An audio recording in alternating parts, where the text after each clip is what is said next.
It was a weekend night, November of 2015. My 7-year-old son Sean was having a sleepover with 4 of his friends. At the time, my wife wasn't home for whatever reason, so I had to keep a somewhat close watch on them without making it too obvious. They were all in Sean's room making a lot of noise, and when things would get either too quiet or too loud, I would sneak over to the bedroom door and just listen to what was going on. You may think that's weird, but this was my wife's instructions, and any married man knows you never want to go against what your wife tells you to do. When it was getting a little loud, I went over to the door and heard that they were all just simply playing with Legos and other toys very loudly. So I went back to the living room to watch TV. Eventually, I heard weird thumping type noises coming from my son's room. I muted the TV and could distinguish them to be taps on one of the windows. I figured, let them have their fun so long as they're not breaking anything. I unmuted the TV. However, I quickly realized things went completely silent from down the hall in my son's room. Now I was nervous that they might have broken something, because it was very uncommon for them to all be completely silent for so long. So I once again crept over to Sean's bedroom door and listened. I could hear quiet giggling and whispering in the room. I finally opened the door out of curiosity and saw the 4 boys sitting on the rug with a mess of toys scattered all over the place. I noticed that the window was completely open.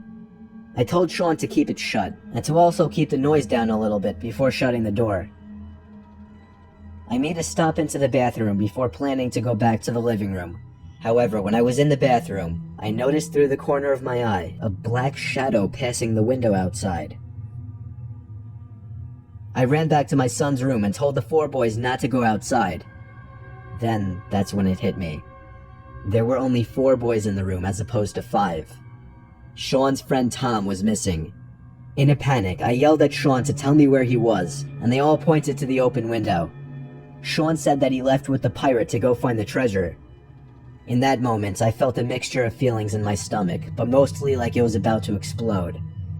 I wouldn't be able to fit through that window, so I ran out the front door and caught view of a man holding Tom's hand and walking towards a car. I yelled at him to stop. They both turned around, and then the man let go of Tom, hopped into the tan-colored Toyota Corolla, and floored it down the streets. I ran to grab Tom and brought him back inside. I was no longer comfortable with the sleepover, and called all of the parents, told them what happened, and suggested they all come and pick up their kids, which is exactly what they did.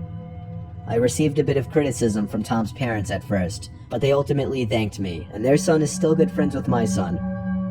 The boys all said that a random man came to Sean's window, knocked on it, lifted it open himself, and talked in a pirate voice, asking one of the kids to come with him to find the treasure.